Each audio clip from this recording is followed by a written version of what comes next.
Welcome back, Tiger fans, to Rockin' Radio's football podcast. I'm Nate Edwards. That's Nathan Hurst. This is Before the Box Score. Welcome to your first real game of the year. No disrespect to Boston College and Murray State, who are definitely real teams that Mizzou played. But man, this is where you start seeing talented teams that want to fight back. Nathan Hurst, how are you feeling? I'm doing great. I'm happy to welcome in the first weekend of the football season. Yeah, it's a big one. As we all predicted, this is the only unranked matchup of the week. Missouri coming in at number 6, Boston College coming in at number 24 in the AP poll. Boston College is not ranked in the college poll, and of course, the college football playoff is not ranking teams yet. So, if you're going to Bill C and the SP Plus numbers, then you're looking at a Missouri team who is obviously very good, ranked 6th overall, 7th overall in the SP Plus, 8th on offense, 15th on defense, and of course, Boston College comes in 55th overall, 57th on offense, and 47th on defense. So it's there are a lot of things that point to big numbers being put up by Mizzou and little numbers being put up by BC. I don't know if I believe it yet, but we'll talk about that as we go through. The first thing we want to talk about is revisiting Buffalo, that one game that we won by shutout. I know I need to be more specific. The second one, Buffalo. I did the advanced box score, and it was as bad as it looked. I know on Monday, was it Monday morning? Yeah, Monday morning. So there's a guy named Parker Fleming that goes by Stats of War on Twitter. He has a lot of advanced stuff, and he shows success rates between two teams. So the bigger the gap between the teams, obviously the worse that one team beat another. And on the far left side, you have teams who success rates were low, and on the right side, you have success rates that are high, and then the gap between the winning team and the losing team. And boy, Missouri's was the highest, because according to me, they had a 64% success rate, and Buffalo had 23. You could break this down a lot of different ways, but Buffalo didn't have a chance, Nathan, and it seems like the advanced numbers back that up. Yeah, I mean, even though the score wasn't as disparate as we had perhaps hoped it would be, 38 points, beating anybody by 38 points is still impressive. It was clear, even though Mizzou was putting up a field goal. Did they score that first touchdown at the end of the first quarter, or was it not till the second quarter when it was the second quarter? So it was 3-0 at the end of the first quarter, but it was still clear that it was Big Brother have the hand on the forehead of little brother, and they're punching, and they're not even going to come close to making contact. That was what it was going to be the whole time, and it never let up. Yeah. Buffalo's success rate by quarter. Again, success rate is, are you getting at least half the yards that you need on first down, 70% of the yards you need on second down, and 100% of the yards you need on third and fourth? That is what determines success rate. If you do that, that's a tick in your favor. You grade that against total plays run, divide that, and you get your number. Buffalo's at 17% in quarter one, 25% in quarter two, 22% in quarter three, and cranked it up to 27% in quarter four to close out the game. Meanwhile, Missouri was humming along at 59% in the first quarter, 78% in quarter two, 52% in the third, and then 61% in the fourth quarter. I think the biggest thing that impressed me, Nathan, twofold. Number one, Missouri's rushing success rate was 77%, easily the best it's ever been under Eli Drinkwitz. And of course, the other thing is that Buffalo had a 13% success rate throwing the ball. 13%. Which is comparable to the previous week. I mean, it was even worse, I think, than the previous week. 17%. Murray State had 17% throwing the ball, and Buffalo did worse than that. Buffalo just had equal success, but threw it more. That's basically what it came down to. Yeah, it was bad. I mean, yeah. When you see it and then the advanced numbers back it up, you're like, oh yeah, that was butt kicking. And so, we got to enjoy a very boring game. And we talked about this on the post-game show. Boring is good. Elite teams are boring. They don't get tested. And so far, Missouri has not been tested, and it feels great. If you ask my previous co-host, BK, he would have told you this is a total waste of time and that every game should be exciting and you should be having heart palpitations as you watch your favorite football team grind out a white knuckler win every single week. And boy, he's wrong. I love boring wins. I love him. I'm here for the have a nice drink, turn on the game and just let it ride. I don't need to be sitting up on chewing my fingernails the whole time. We'll get those games. Those will be in the pipe down the pipeline here in a little bit. We don't have to do that every week. Yeah. I think something was interesting. I know we talked about the penalties. We talked about the penalties Sunday night, and obviously it's been a topic of discourse throughout this week. I've not really seen it brought up all that much, and maybe it doesn't really matter. But have you noticed that the defense has not been called for a penalty all year? No roughing the passer, no pass interference, no encroachment, no disconcerting claps, just nothing. What are we supposed to make of that? I think it's just they hadn't really been pressed too much to the point where they needed to interfere with the receiver, or they felt like they had to gear up to get a sack and jump off sides. I mean, you're not going to have the kind of dominant success rates that they've had, and by committing penalties, you're not going to shut out anybody if you have a lot of penalties. So it kind of goes hand in hand with each other. I think it's just because they haven't been stressed, to be honest, and not that the offense has, and they have been called for more penalties, but I think it's a little different on the defense. When you start pressing a little bit, you might start getting a little grabby in the secondary. Yeah. You might be more likely to jump off sides if you're feeling like you got to get that extra step, and that just hasn't been the case so far. Yeah, I think another thing that that plays into it is they've been on the field for 101 plays over 2 games. And you flip that, and the offense has been on the field for 153, 77 against Murray, 82 against Buffalo. Yeah, 159. So literally almost double the plays. No, that's not right. Math is hard. At least 50 more plays. And obviously the penalties that come with that are not proportionate, but yeah, no pressure, no stress, fewer plays. The next penalty that gets called on Corey Batoon's Missouri defense will be the first one called ever. So feeling good about that. Pretty good. It seems like the coaches have got their eye on the ball. I mean, there's nothing to complain about the defense. They haven't had any stress to need to get to that point, but I mean, it's as good a start as you could have possibly asked for a new coordinator coming in. Seriously. Net pass yardage of 14 against Murray State. Net pass yardage of, 40? I should have had that up. Net pass yardage of 46. There we go, against Buffalo. So you've allowed 60 yards through the air over 2 games net. Your opponents, as far as third down conversions go, Buffalo was 1 for 12. That's excellent. That does not happen at the college level. And of course, Murray State went 4 for 15. So you got literally 5 for 27. That's pretty good. Pretty good overall. So yeah, it's just more of the same. You can look at these first 2 games, from a traditional standpoint, from a watching the game standpoint, or from an advanced analytics standpoint. Doesn't matter. Missouri has absolutely dominated its opponents, and I really don't think that's going to be the case this week. Looking at Boston College, Nathan Hurst, what factor scares you the most? I don't know if it's necessarily any one player that Boston College has. I think it is the style of play that they've shown that they can run on the road, and how that could potentially shorten the game and cause some problems. Will that happen? That's to be determined.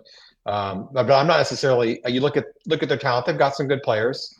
They got some athletes on their roster, but there's no one guy that I'm like, oh my gosh, Jaden Daniels is gonna, he's gonna run all over us. I'm not worried about that as much as just can the game script go the way that they want it to go, and if it goes the way that they need it to go, they could easily win this game. Now it's hard to get this game script to go that way, but there is a pathway for them to win, which has not been the case for either of the other teams. Yeah, I mean, I think you're right. I think the thing that stands out to me, the thing that concerns me, is the lines, because Missouri has gone up against, a Murray State team whose offensive line was, like a whole of 6'2", 280, except for one guy they had was 300 pounds, but he was just one guy. And then you go up against Buffalo, and the offensive line, he's like, you got a 6'1" guy, 6'3" guy here, and or somewhere around 295, maybe 300. And then you get to Boston College. And then you remember what a Power 4 team looks like. And your left tackle, left to right, goes 6'5", 308, 6'7", 308, 6'4", 299, 6'7", 325, and then 6'8", 309. Welcome back. I mean, you're good too. Missouri's defensive line is excellent too. Missouri's offensive line is great too. And size doesn't mean anything. But when you're used to going up against, 6'2", 100, 200 pounds guys on the defensive line, and all of a sudden there's a, 6'4", 306 guy crashing down the middle, it might take some acclimation to get to that. It's like, yeah, I mean, we practice against these guys all the time, but when the bullets are flying, this is legit. So I'm more concerned about the offensive line. Have you watched you've watched the Florida State game. Did they stand out to you? Do you feel like they did anything special, or were they just bigger dudes? I mean, they look good. I mean, they're a solid offensive line. They might be the sixth best line that Mizzou is going to play this year, which is pretty good. Considering, you have Alabama on the schedule. You have Auburn's got a fine offensive line, I think, for the most part. All the SEC teams. They're good. They're a good offensive line. They are a significant step up from Buffalo. I'm not as worried about the big jump, just because all five starters on the offensive line have plenty of experience blocking a defensive linemen that are good. Same with the other side. All with the exception of maybe Sterling Webb, who isn't really getting a ton of playing time compared to the other guys anyway. They all have experience going up against offensive lines that are SEC caliber. Now, is on the lower end of SEC caliber offensive lines. They're going to have to face one eventually anyway. Yeah. Might as well be now. Might as well be at home when it happens. So maybe the first drive they get punched in the mouth for a couple first downs, and it takes them a drive to kind of get their bearings straight. But the offensive lines by themselves, or in the trenches by themselves, I think eventually it's going to even out. If you go back and watch the Florida State game, that kind of happened to them on their first drive. Boston College worked their way all the way down the field. Florida State had a lot of trouble getting them off the field. They couldn't. 2 straight drives, Boston College scored. And then they finally got it together. They figured it out. And short of a long interception return, got down into like the 5-yard line. They didn't really have much of an offense in the second half. So if we can't, Mizzou cannot let them do that, control the line of scrimmage for the whole half. But if it's a drive or two, that's going to come with the territory. Yeah. So let's talk about quarterback. You're going to get to know this name if you haven't learned it already. Thomas Castellanos. He is a third-year player out of Waycross, Georgia. He started at Central Florida, UCF, with Gus Malzahn.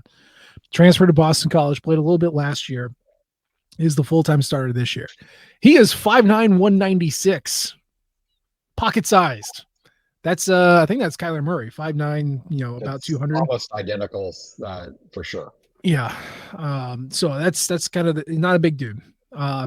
And the thing about Thomas is that he likes to run and run and run and run. And that's really his strength. He's really good at finding little slivers of light and hitting it and going.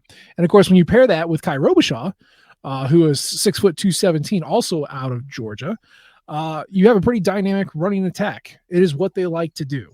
When you're looking at kind of the run rates, now run rates are like when you're in a certain situation, how often do you run versus everybody else, right? So you have standard downs, which is like any first down, 2nd and 5, 3rd and 3. Standard downs are like, okay, the offense can really do anything to convert this. And then passing downs are exactly what it sounds like.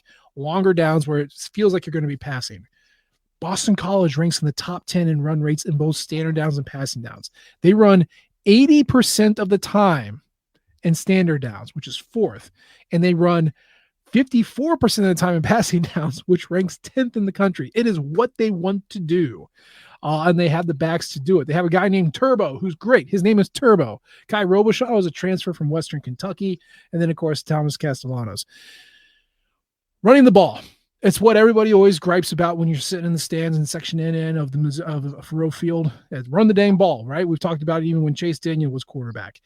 It's a fundamental aspect of the game. It seems to be coming back more in vogue. Thank you, Jim Harbaugh and Stanford from many years ago.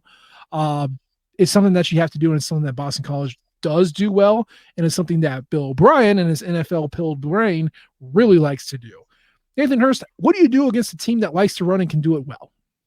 I mean, ideally, you stack the box and block up any lanes that they can run through. If you've got the coverage guys on the back end to stand up man to man, then you put as many guys in the box as you can. You spy their fast quarterback, and you say, try to run through us. And then you also have to deal with the fact that you have a quarterback in the run numbers there, who can surprise you and tuck it in and then try to get around. So they're going to have a handful. Here's the dirty little secret. Like, they do it a lot. They're okay.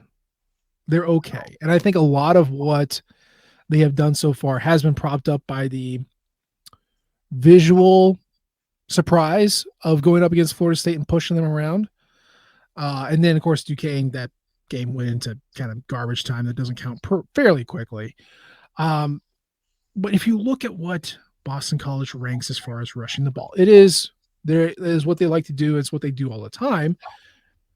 It's 79th in success rate. They average about 6.1 rushes, yards per rush when you strip out sacks, which is pretty good. It's okay. It's okay. But they do it all the time. And one of their big things that they do is that they can get big plays off of it. And that's mostly from Castellanos. Like, he keeps it and gets a big one. Gets like 10, 12 yards, something like that. So you got to watch out for that. It's an offensive line that makes a hole. And if he can hit the hole, he goes bye-bye. The other thing that they do, passing the ball. We talked about Wyoming. I think it was the last show, right? When Wyoming just ran, play action pass, and it goes for like 80 yards. That's exactly what Boston College does. I could not believe this. I had to double check. They have the 29th best passing game in the country. That's only 2 games, so keep that in mind. But their explosive plays, big plays, 5th in the country. 5th, 5. As in only 4 teams are better than them throwing the ball for big gains. I said that I was not scared of Thomas Castellanos throwing the ball. And all week I've heard, make BC throw the ball.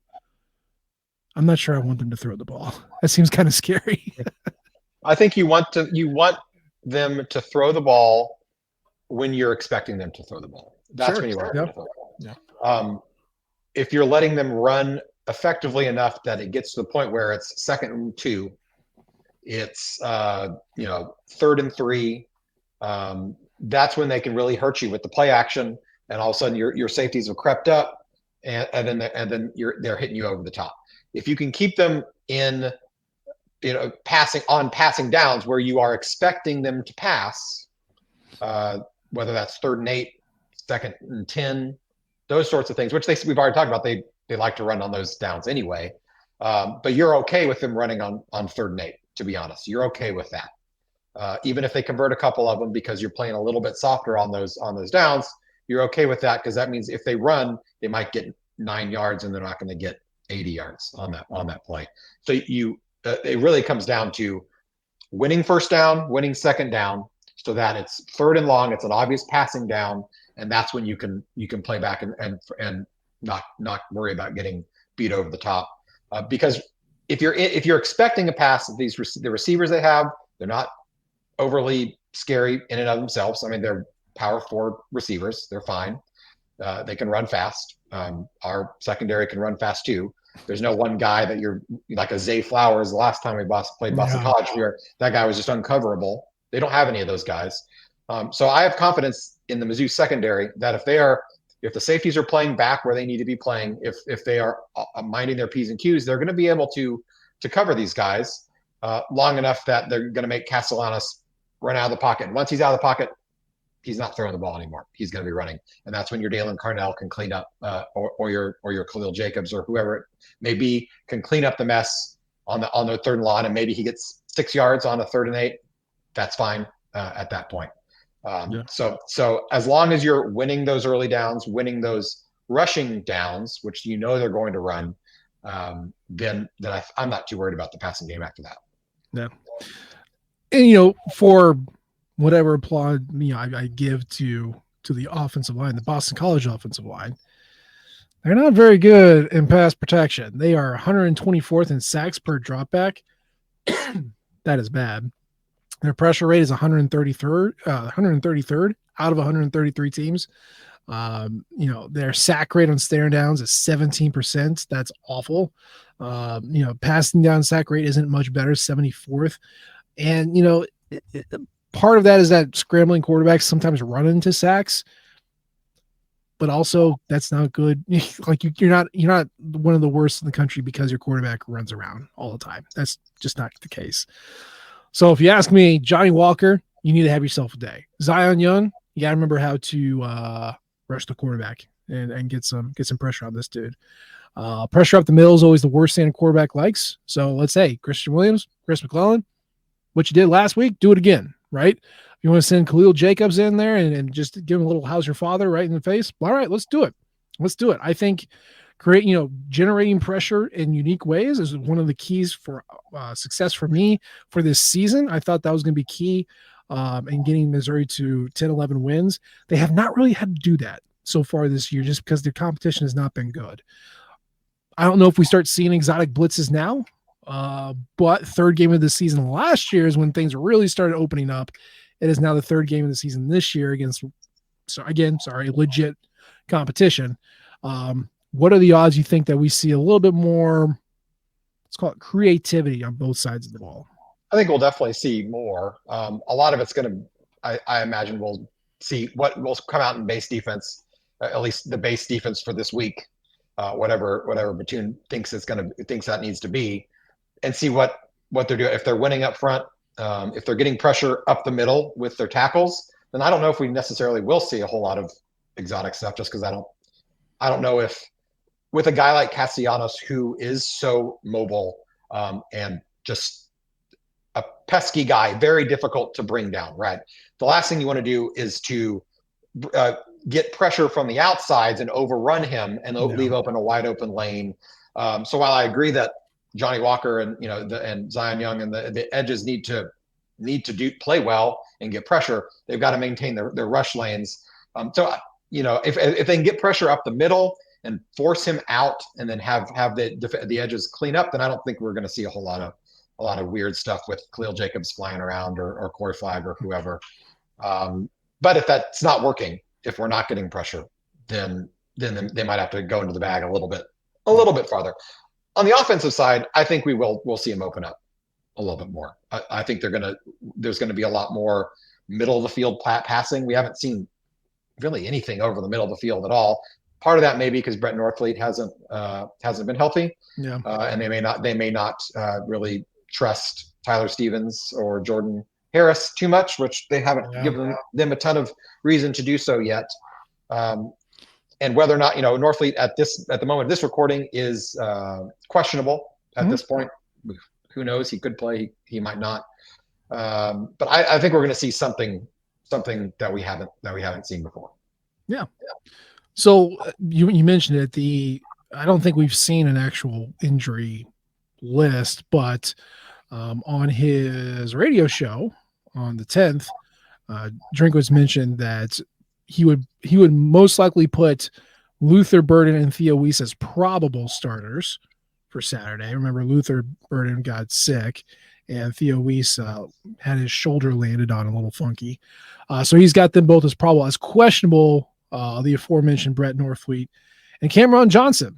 And of course, during his show, Eli Drinkwitz also mentioned that Mitch Walters, who filled in at right guard, had been playing on an injured ankle, which if you watched Mitch Walters, you knew that from game one. He got rolled up on like the second play. He was out on the field and was limping for the entire Murray State game, and then came out and was limping again for basically the entire Buffalo game. So, credit to him for gutting through it.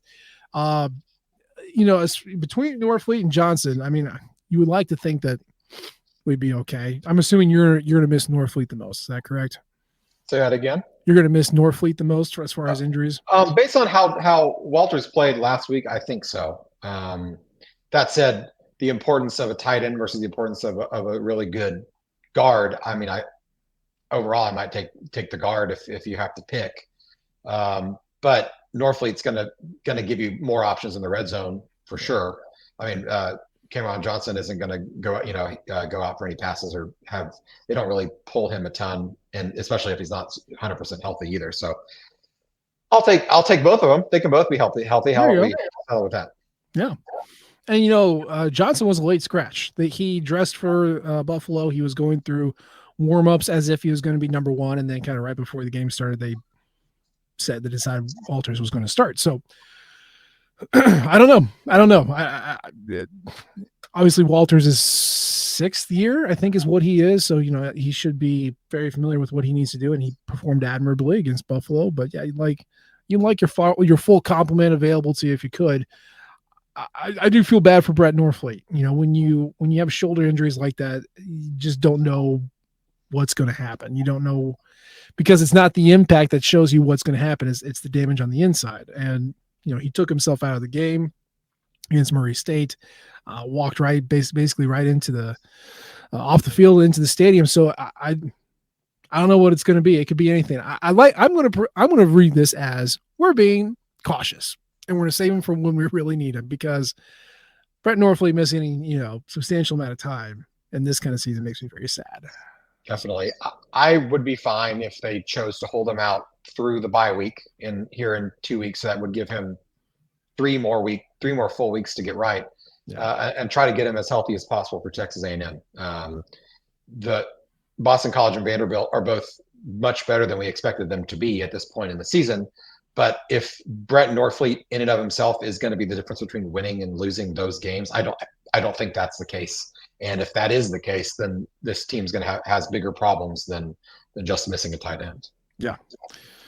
So going up against Boston College, who do you think is going to be the most important player here? I know obviously quarterback is very important. Defensive line, you can pick one of those. But for offense and defense, on the offensive side, which player needs to have a great game to get a victory for Boston College, against Boston College, I should say. And then on defense, which player needs to stand out to have a victory over the Eagles? I think – it's kind of a cop-out to say Brady Cook, but he just needs to be – I think it's got to be Brady. He's got to stay efficient, stay efficient and stay patient. Keep the chains moving. No turnovers. The game script that sees Boston College threatening to win this game includes a couple turnovers in it, whether that's a fumble, an interception, a couple picks, whatever that may be. I don't see Boston College really threatening unless Mizzou gives them the ball a couple times on short fields. And so if Cook can manage the game, if he can stay clean, no turnovers, hit the open guys, if there's a deep shot there, take it. I think there will be a few more opportunities this week than there were last week, because it's going to be a point. I think Buffalo just really, really didn't want to get burned deep, even if we were going to beat them soundly. They knew they were going to lose. Let's not get embarrassed while we're doing it. Boston College, I think, is going to get to the point where they sit there and can't let Marcus Carroll and Nate Noel gain 6 yards a carry on them over and over and over again, because I really think the offensive line, Cameron Johnson or Mitchell Walters, whoever it is, they're going to get cooking at some point, and start running that outside zone, and they're going to have to do something to try and shore that up. So there's going to be some more opportunities there to go deep. So hit them where they're there. Don't turn it over. On the defensive side, it's going to be the linebackers. I'm not sure who that's going to be. They've been rotating them in and out so much, but some combination of Newsom, Flagg, and Jacobs, because I really don't think this is Chuck Hicks's type of game with the speed that Castellanos has. So one or more of those guys really need to have a big game in terms of just keeping their eyes where they need to be. Boston College loves to do a lot of – it's not an option, and it's not option, but it's a lot of misdirection. They're going to fake a handoff here, going to pitch it to the other side. They're going to roll out, do a play action rollout, and Castellanos is just going to keep it. So it reminds me a little bit of Gus Malzahn Auburn offenses to a degree. So the linebackers have to know what their assignment is, keep their eye on that guy, and not lose track of them, because before you know it, they're going to be running in the wrong direction and it's going to be 40 yards the other way. So I definitely one, if not more, of those guys have to step up. I'm sure we'll see a Khalil Jacobs blitz at some point in time, or Tristan Newsom get home on those when the few times they do send them. Don't, because if you flush Castellanos out, he's fast enough, he's shifty enough. It's going to be difficult for a defensive end in the open field to chase that guy down and corral him. So he's going to get by that first level, and then you've got your safeties trying to bring him down 20 yards down the field. Yeah. For offense, and Boston College's pass defense is very good, except it gives up big plays all the time. And, their run defense is really good at stopping you in the backfield, but they tend to give up some big plays. So, for me, I think it's Nate Noel, Marcus Carroll, one of those two. I need them to run and keep Mizzou out of obvious passing situations when Boston College really shines, especially on defense. So, we want to add Brady Cook in there as far as a running threat goes. Just get it going, right? Like just get it cooking. I don't know if you all know this. Missouri's the second best rushing team in the country according to SP Plus. Like they're really freaking good at it. I know it's against Murray State and Buffalo, but it still counts, and that has been the strength, and efficiency is the key. So, Nate, Marcus, go do your thing. Brady, toss in a few here or there. Make the running game worth it and keeping yourself out of passing situations. I like on defense. I like your idea of the linebackers. I think that makes a big deal. I would just say it's a ground focused offense. The front seven are going to be tested a lot. I really need to make sure that Drayden Norwood and Toriano Pride are on it, because there cannot be any slip. There cannot be any instance in which you go, well, they're probably running again, and you just keep your eye on the backfield. And one of Jaden Skeet, who's their 4-star receiver, or Lewis Bond, who's their speedster in the slot. It takes 1 second. It takes 1 second for them to like, oh, here I go blocking again, and then they're just right behind you and going. So it's not the key, but I need them to be really good just to eliminate that possibility completely. Okay, let's talk score, because that's always fun to do. Nathan Hurst, you get zeros on the clock, assuming no overtime. What is the score, Missouri versus Boston College? I think all said and done, Mizzou's not. I don't think they're going to cover. It's a surprisingly big score, a big spread in my opinion. It was 16.5 the last time I looked. It might have even gone up to 17 by this point. Mm-hmm. I don't think Mizzou's going to win by that much. If they do, that's amazing. But it's still going to be a 2-score game. It'll be 31-17 ish is going to be my prediction. It'll be a travesty that they give up points, but eventually it's going to happen. They're not going to shut out everybody. Yeah. But I think they're going to get like a nice 10-point-ish lead, 10 points, 14-point leads by the end of the first half, and then just hold them at a distance. If Boston College will score, then Mizzou will come back and answer in kind. Keep them at a two-score arm's length. Never really worry too much, but it's not going to be a blowout by any means. No, I don't think it will either. I think it's going to be uncomfortable. And uncomfortable being that you're not up by 20 at any point. I was going to say 31-17. I'm not going to fall into that trap and do the same thing again. So I'm going to say 34-17. Okay. So you have them covering then at this point. I guess I would, wouldn't I? Yeah. All right. Wow. Oh, that's positive Nate right there. Wow. Who let this guy in? Jeez. Okay. Yeah. All right. Well, here. I said it out loud. Everyone heard it. So yeah, we'll say 34-17. Missouri covers. Like on any preview show, like any talking head show, when they haven't picked games and the little scroll at the bottom has everybody picking the same thing, and you go, well, you all are going to look like idiots when this happens. I'm getting that vibe from all, SP Plus says like you're going to win by 20. Vegas thinks it's going to be a 17 point. Like, it makes me nervous. And it's not because I don't believe in Mizzou. I don't believe in Eli Drinkwitz on this team. It's just, really? I'm. It makes me itchy. it makes me nervous. What do I not see that everybody else on the outside is seeing? I mean, I think they just are slower to adopt Boston College as being as good as they might be. And we could be completely overselling them, and the Mizzou defense could be even better than we think it is. And they come out. There is a path where Mizzou just absolutely stuffs them at the line of scrimmage over and over and over again, and it's 41-7. That's about 2% chance, in my opinion. Yeah. But that there's a world that happens. And it's more likely that it's 41-7 than it's Boston College winning by a couple scores for sure. Because if they're going to win, it's because they forced a couple turnovers. They've got a couple short field. They've shortened the game, and they would probably win.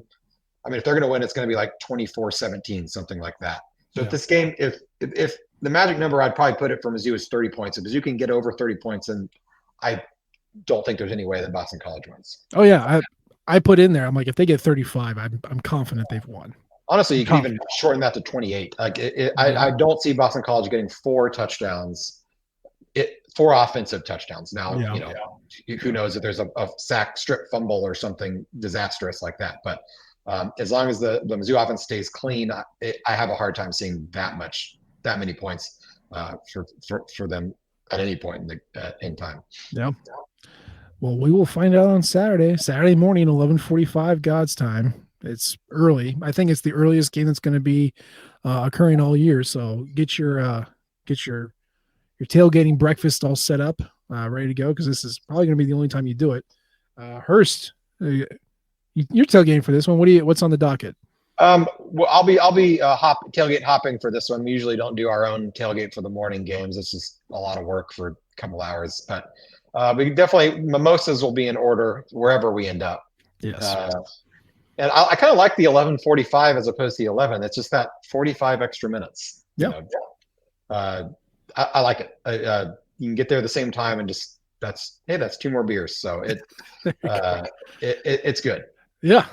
Yeah. It doesn't seem like a lot, but you can drink a lot in 45 minutes. So, stretch yourself, take care of yourself, do some stretching, drink some water, have a great time. It should be a beautiful day. And hopefully we see the Tigers win, but we will talk about that when it is done, because that is going to be it for our show tonight.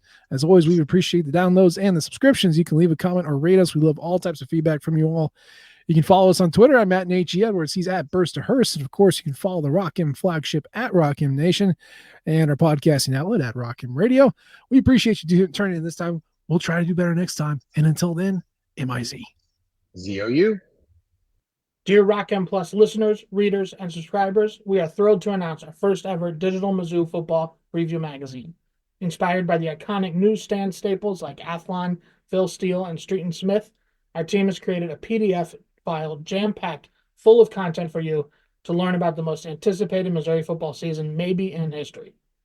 Checking in at about 100 pages, we have in-depth previews of all 12 opponents, analysis of each position group, profiles of newcomers, exclusive photographs, features like a retrospective on the 2014 team, the evolution of Faurot Field, Luther Burden's place in Mizzou history, and more.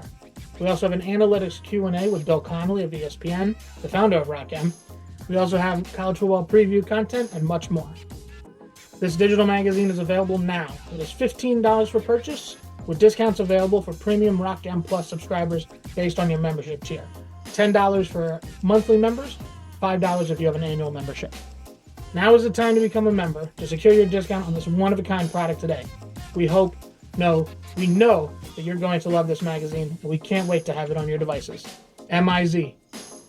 Thank you, everyone, for tuning in to Rock M Radio, a proud partner of Fans First Sports Network.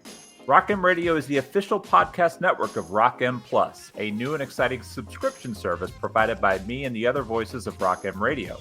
Please take a few moments to head over to rockm.plus and sign up for an account today. The cost is only $5 a month, and the benefits include access to our live podcast, a subscriber-only message board, weekly newsletters, and more. If you enjoyed this episode of Rock M Radio and would like to see more just like it beamed directly into your personal device, make sure to click the subscribe button below and tell your friends. Our podcast feed is available through the Apple Podcast app for iPhone, Google Podcast app for Android, whatever app you listen to your podcast. You can also find Rock M Radio on Spotify. If you're looking for a podcast about your favorite team that is not the Missouri Tigers, Fan First Sports Network is your answer. A full podcast network loaded with the team-specific podcasts covering Major League Baseball, the NFL, NHL, NBA, MLS, and more. And we'll be back with more episodes of Rock M Radio coming to you soon.